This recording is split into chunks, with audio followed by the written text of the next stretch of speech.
We would like to welcome everyone to the CX University's webinar featuring the sacred cows of customer experience, getting leadership and buy-in, and building a CX culture.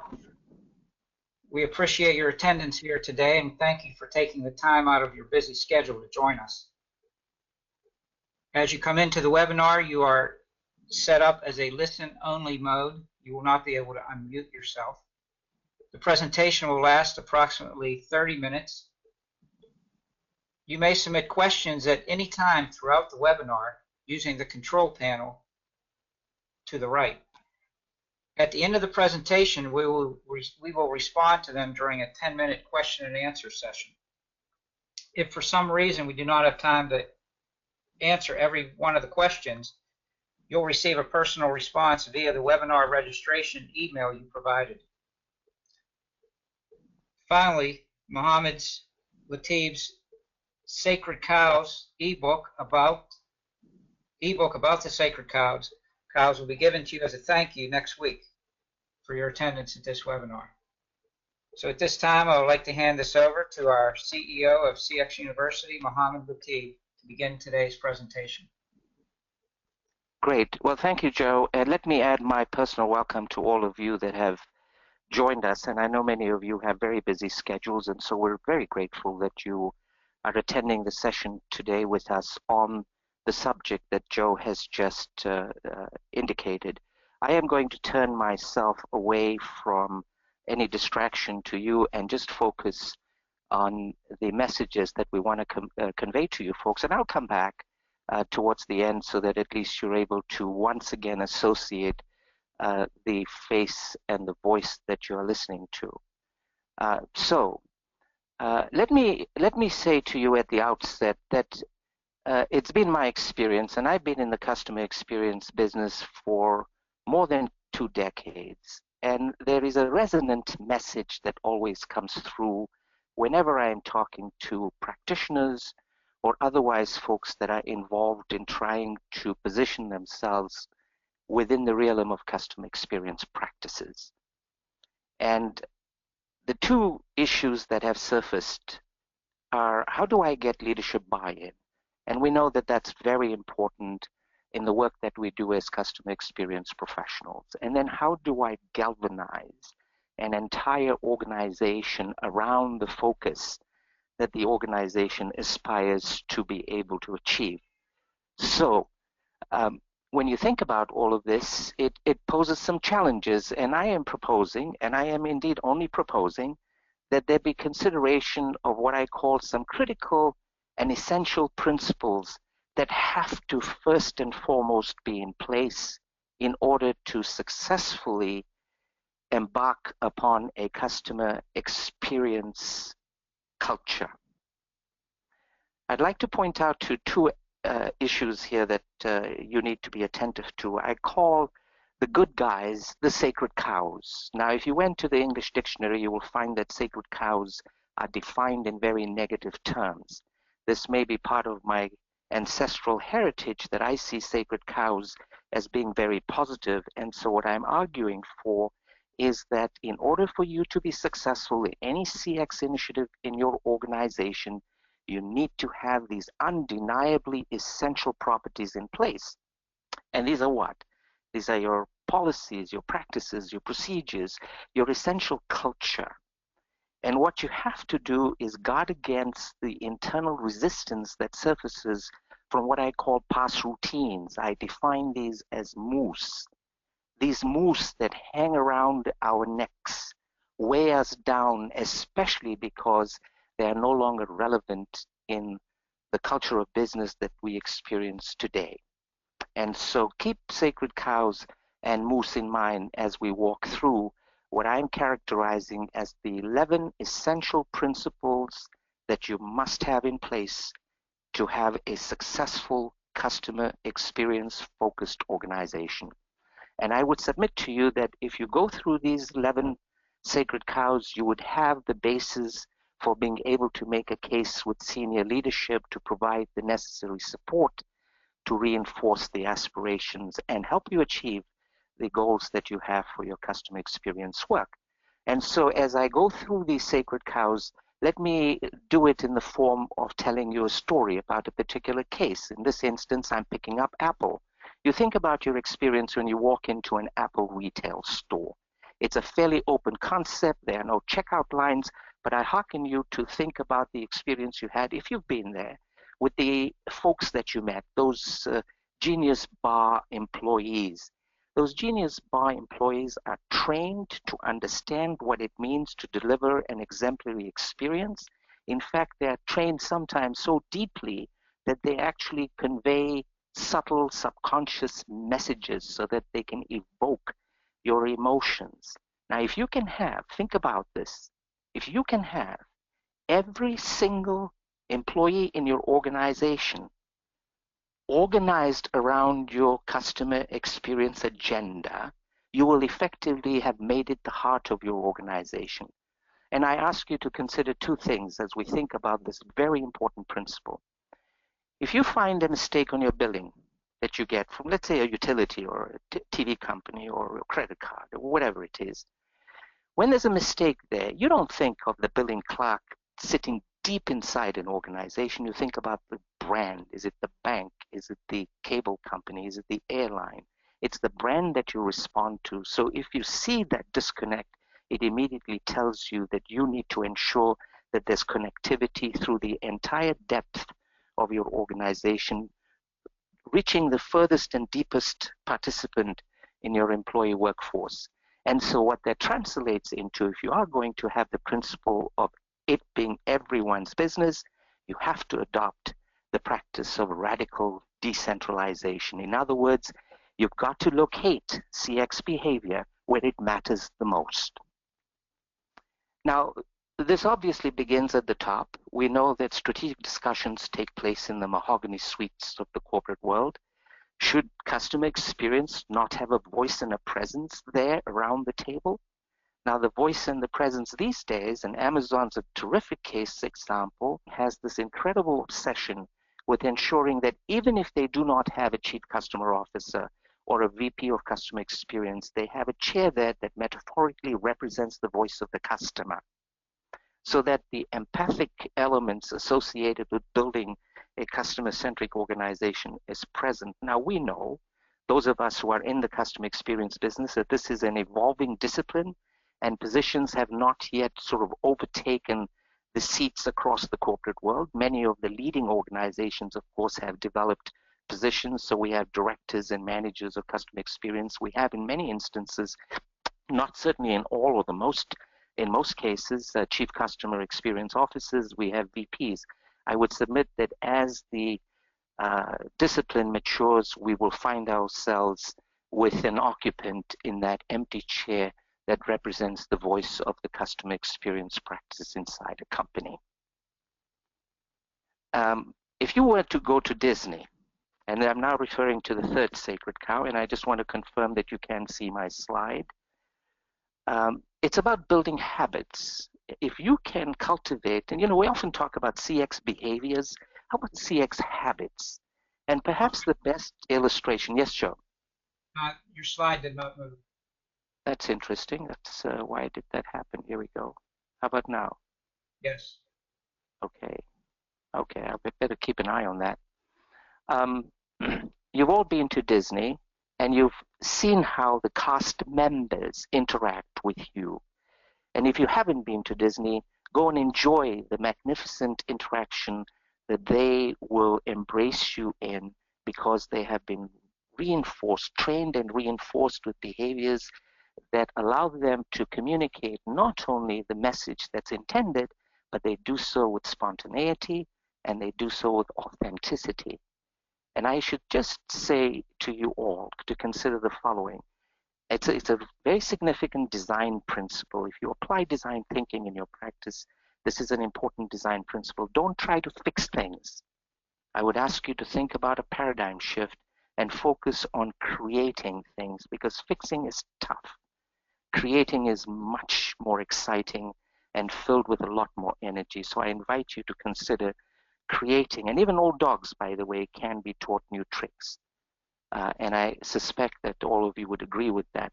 And if you've been to Nordstrom's, another sort of gold standard in the customer experience space, you will appreciate how those customer-facing employees of the organization interact with their customers.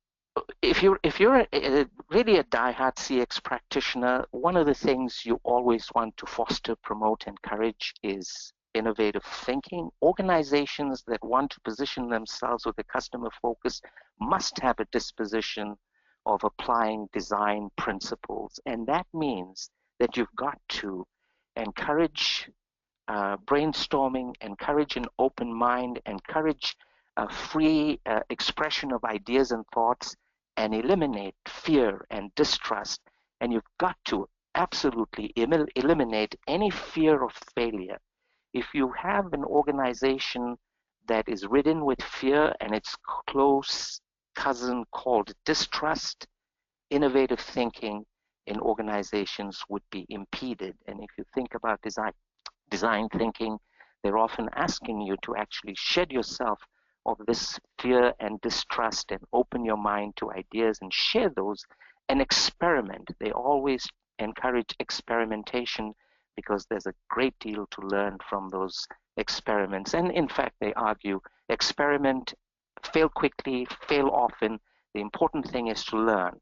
And there's a point to be made, and I'll get to it when I get to the last sacred cow about what I've just shared with you in terms of the importance of learning and its role in transformative initiatives.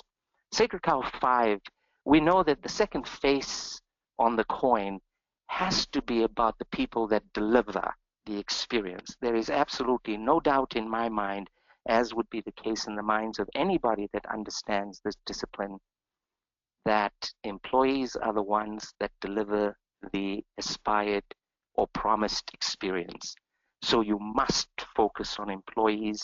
And I am thinking about Robert Half, this global placement organization that has an enterprise commitment to have happy employees. Now think about that. They are so committed to ensuring that they look after their people inside, because when they do that, they create the kinds of outcomes that are so significant in having a natural customer experience culture in your organization. When you have happy people, they find work meaningful, they feel empowered, they feel that they have purpose. And for those of you who are going to be in leadership positions, you foster and promote this kind of engagement by practicing what I call mindful leadership. That means you've got to be respectful, and you've got to listen and listen and listen. And by the way, it's important for you to understand. You listen to understand. You don't just listen for sound. That makes a huge difference in building camaraderie and the kind of cohesion that you want in your organizations. Yum Brands is a terrific example of an organization that lives how to win together. That's another way of talking about collaboration. Now just think about it. I don't think there's any one of us here individually that can produce more than a collective set of minds and a collective set of talent and a collective set of experiences. So if you are able to put one and one together with the other minds in the process, you don't produce two, you produce what synergy means, 3 or 4 or 5. In other words, it's always greater than the sum of its parts, and it requires a reward structure that recognizes people. In the instance of design practice, here's what they say. If you want to collaborate, have T-shaped participation. That means you must have a breadth of expertise and a depth of expertise. So think about this in terms of cross-functional cooperation. And if you do that and you practice it, I submit to you that you already will have started breaking silos. And I know that many people have silo problems in their organizations. Now, silos, I am arguing, are the great moose in organizations. Silos are past routines that people hang on to. These are the practices of the past that influence how we do things today, even if the reality of today does not match that past. Let me give you one specific personal example. I was doing a senior executive development program in Montreal, Canada, and one of the senior VPs made reference to responded to my suggestion that a strategic paradigm shift should occur, and the response was just simply this: That's not the way King did it. And I learned subsequently that King was the chairman of the company who had died 20 years earlier. So think about how you build these siloed walls that are influenced posthumously by someone in the organization. That's what I mean by past routines. And I submit that if you go through a process of hunting those moose down, you'll get rid of all these impediments that interfere with transformative initiatives. And by the way, talking about silos, I don't know how many of you have thought about journey mapping. You know, I think journey mapping is a fantastic tool to eliminate silos, because if you think about a customer end-to-end journey, if you've done any journey mapping, you'll immediately recognize that there are many different functions in the organization that have an impact on the various touch points along the journey. That itself is an insight that brings people together, and then you will set the stage for the beginnings of crumbles in those walls that allow you to get through. And you know, Zappos is the great example. Zappos has really gone quite in the dramatic direction of introducing holacracy. They've gotten rid of layers, management structure. It's essentially become a flat organization. And they go even further than that. In their call centers, for instance, they don't use traditional metrics about, you know, how long it takes a call center personnel to resolve an issue. As far as they're concerned, spend as much time with your customers as you want, because we're using different metrics to assess the quality of your work as a call center representative. Zappos, of course, we know is another gold standard. They have great HR practices where they even actually pay people to depart from their company if there isn't any congruence between their backgrounds, experience, and what the company seeks to achieve. Now, all of us know this is an infamous sacred cow about how we are going to position ourselves as being different. In fact, the argument around price and product has almost become moot.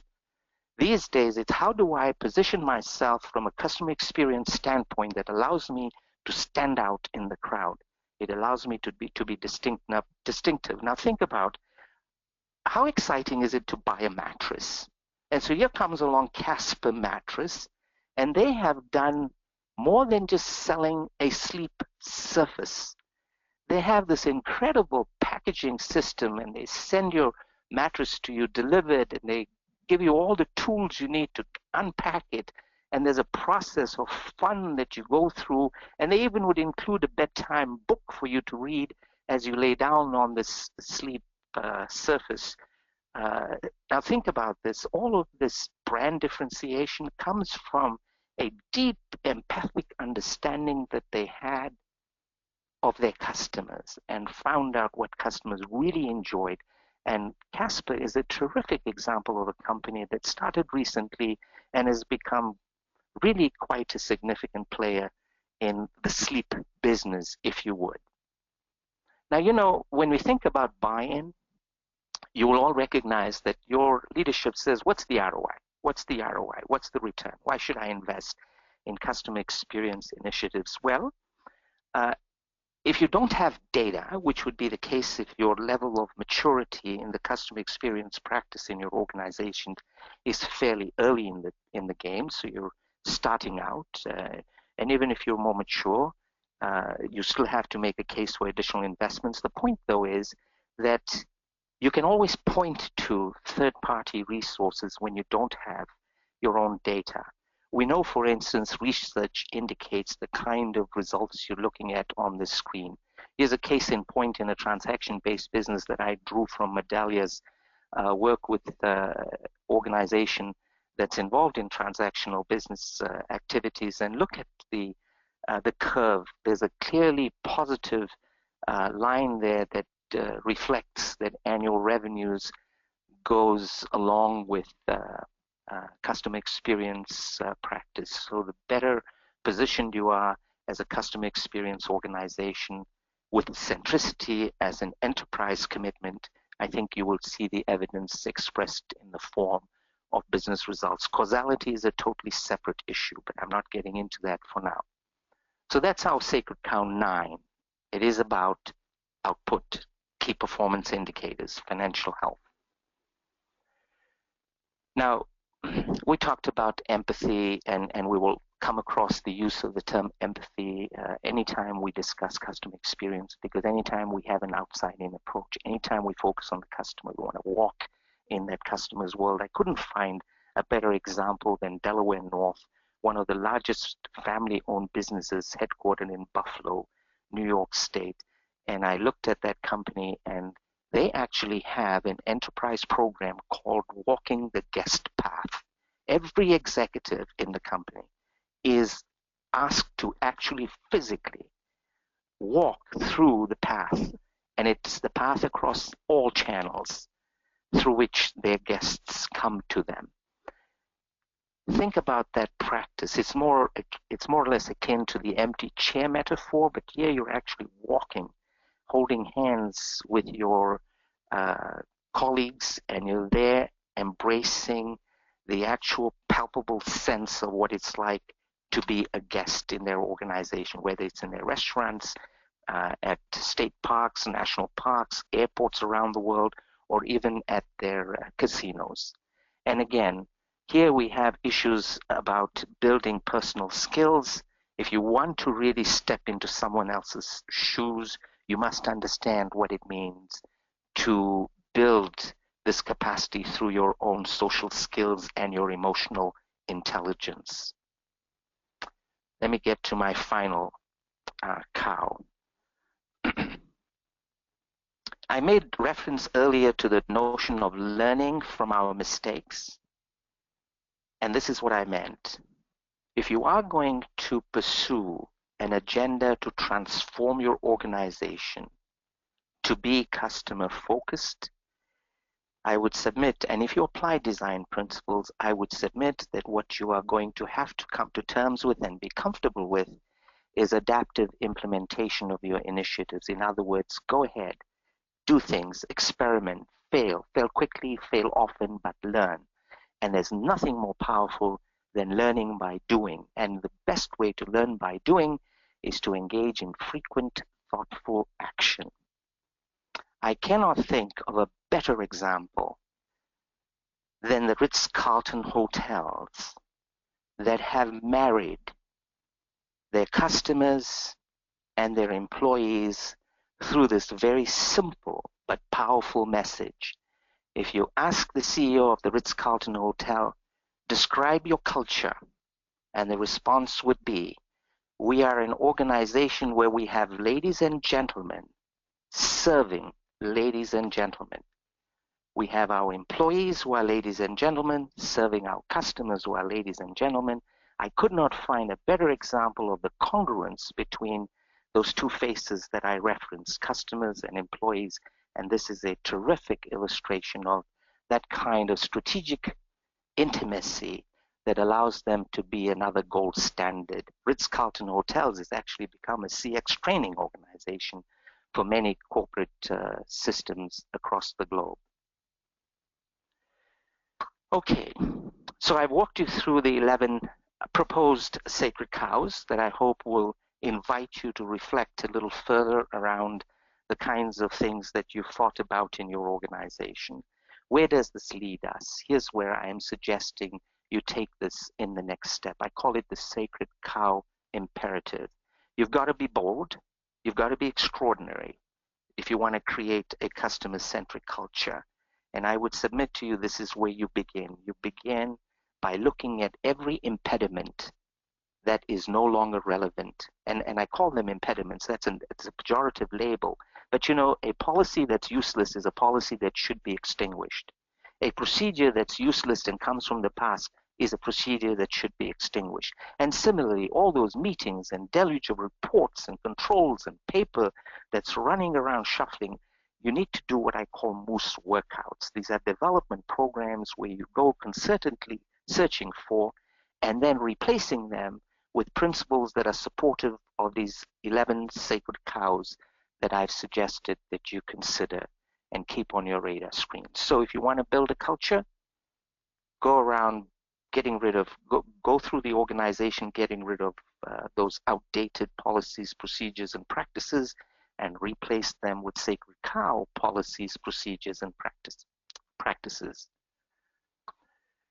buy-in. I told you at the outset, if you don't have data, you've got a tough task ahead of you, right? So how do you convince organizations, how do you convince, not organizations, senior leadership in your organizations to actually buy into your customer experience agenda? Point to the gold standards. Reference other companies who are doing it. Look at how the Zapposes and the Disneys and the Ritz-Carltons and the Amazons and others like it. What are they doing? What kinds of principles have they practiced and embraced and applied? That's about the best you can do. And I would submit that if you have a compelling logic that makes reference to gold standard companies that have applied and practiced the 11 sacred cows that I've just walked you through, I would submit that your challenge of getting senior leadership buy-in would be less than might be the case if you don't reference all those gold standards in the industry. My last slide before we pause and invite you to ask any questions has to do with the outcome. If you were to get leadership buy-in, so you get the support you need, and you are able to implement all of the threads, so to speak, associated with the sacred cows, the outcomes become fairly obvious. So if I've engaged in radical decentralization, I will clearly create a cadre of CX-trained employees. If I do get to have an outside-in approach and allow for greater maturity of the CX practice in our organizations, we will have strategic voice around the strategy table. If we reward, recognize, and engage in mindful leadership, we will create CX habits. If we eliminate fear and distrust, you'll have more creativity. And if we eliminate fear, distrust, and allow people to develop mastery over what they do and autonomy over what they do and get them excited and happy about what they do, you have an engaged workforce. If you have an engaged workforce, people will recognize through the use of such tools as customer journey mapping or some other kind of collaborative instrument that you have, crossing functional boundaries becomes easier. And once you cross functional boundaries more and more, you'll find that those walls that are built between functional units break down. Let me give you a case in point, an example. CXU recently did a project for a large utility in Texas, and we trained 17 of their key internal stakeholders, 14 of whom did not have any idea what CX was about, but they were heads of various functional entities in the organization. They went through a 2-day program with us, and then subsequent to that, and by the way, the result of that 2-day program produced cross-functional teams to undertake CX projects, which itself was a terrific outcome.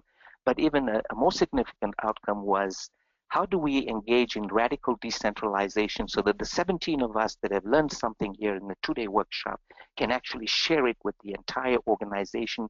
So we decentralized by building an e-learning module that was available to 2,500 employees. And that's what we're talking about. When you have that kind of infusion, you have differentiated branding potential available to you. And if you're going to deliver an exemplary experience and understand what it means from a customer standpoint, you become a more empathic organization that enjoys financial health. All told together, if you are going to be the master of change, you're able to then create what we believe ultimately would be a customer-centric organization. I'm back so that you can put the voice and the face together, and I am really delighted that that you folks have joined us, and I'd now like to invite any questions that you might have. And as Joe said, if you've posed those questions in our question panel on the side, I'd be happy to respond to it. So I'll pause for a second and ask you to raise any questions that you might have for me. So the question that's been asked is, how in the face of scarce resources can we actually begin to transform an organization? What strategies or tactics might be used? Now, that's a pretty tough question for me to answer without sounding self-serving.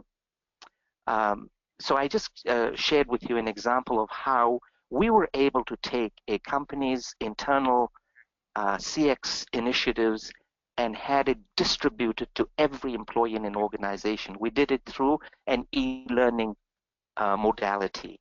An e-learning modality in this instance that I referenced a moment ago was simply a 20-minute on-demand, available, highly attractive visually, interactive properties that got people to understand what CX is, and that's not expensive. In fact, if I were to compute, and I haven't done it yet, there are 2,500 employees that are going to view this e-learning module on a per-head basis. We're talking about less than $1 per person to get them to be trained. Someone asked about our curriculum, given you are modeled as a university. Actually, we're not modeled as a university. We do not offer degree programs. We do not offer credits. We are essentially a training entity that has called itself CX University because perhaps it's out of my biased background of having been in higher education for many, many years of my life. We have a curriculum that is congruent with CXPA's 6 competencies.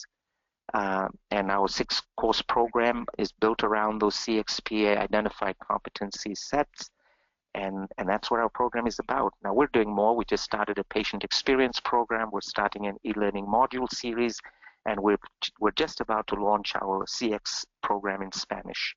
I don't know if that answers your question, but thanks for that. So another question was, are there differences in approach depending upon the industry? The answer is a yes and no, and let me tell you why it's a yes in the first instance. Let me use a simple example. Empathy is empathy regardless of the industry. I'm sure there would be no disagreement there. However, there are industry nuances. So for example, in the example I just shared about our patient experience program, the healthcare industry has certain properties that are different, for instance, from a hotel or a restaurant. There are different touch points that we need to be attentive to. So we have those kinds of nuances, but the principles of CX apply across the board.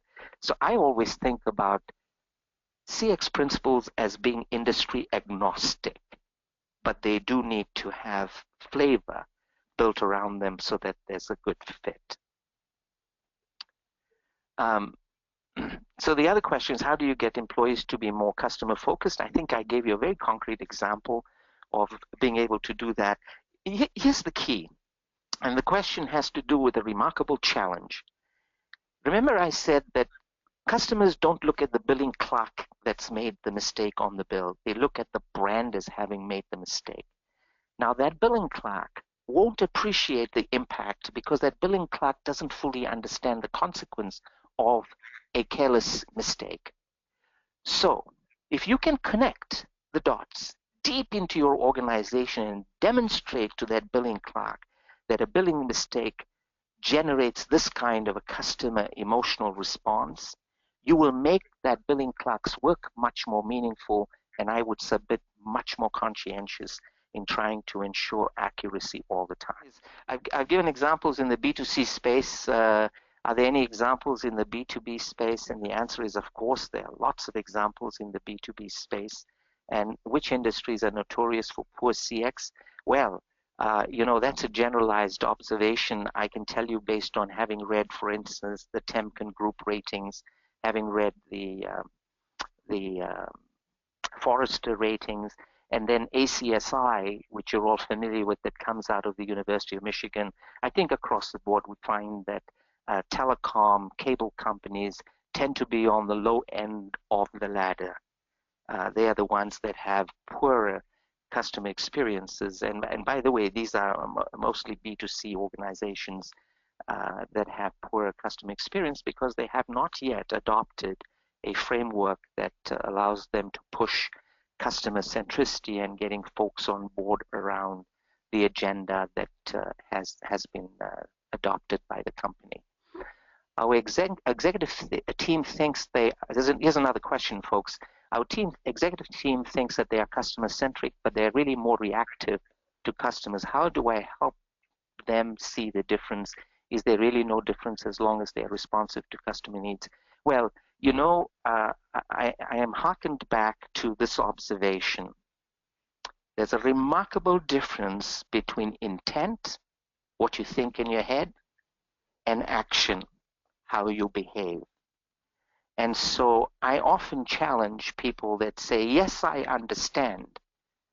Um, show me that you understand. Express it in the form of observable behavior. Then I'd appreciate it. Let me give you an example that very clearly supports the point I'm sharing with you.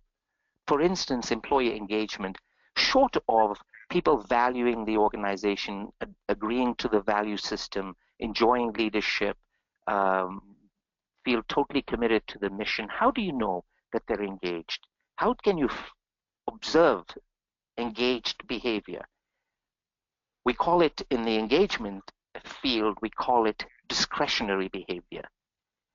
When you observe people going out of their way past 5 o'clock, staying late to finish a task, you know that these are people that are not just doing it for the paycheck. They're actually doing it because they want to make a contribution. I hope that answers the question. I have another one here that says, so getting employee participation is about providing them the why or how they connect them to the customer. Yes, absolutely. Absolutely. I mean, think about it. It's a very simple principle of human existence. The more I know, the better you can expect me to conform to that knowledge. And that's why I think radical decentralization is so important. Make sure that where the action occurs is where knowledge resides. And I don't mean to say that it should be left to only customer-facing employees. They are critical components of the whole schema, but you got to go deep in the organization. If you truly want to be customer-centric, everybody has to jump onto that train. Are these slides available? Yes, the slides will come in the form of an ebook. What you're looking at is a summary of some of my thoughts, but next week we will send you a fully flushed out ebook that describes all of these sacred cows in much more detail.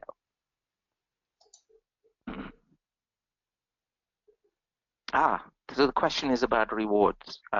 Yes, of course. Whenever we talk about rewarding and reinforcing CX behaviors, oftentimes one goes to the easiest tool available to us, and that is our reward structure. And typically, for those people who don't understand that human beings really are motivated by much more than just money, there are non-monetary rewards that are important. And I subscribe, by the way, for those of you who are not familiar with Daniel Pink's book called Drive, which is really, in my view, one of the best treatises I've read on motivation, and it's called Motivation 3.0. And the argument Pink presents, which resonates very strongly with me, is if you want an engaged workforce and you want people to understand how they can actually engage in the right kinds of behaviors and make a contribution, is give them purpose.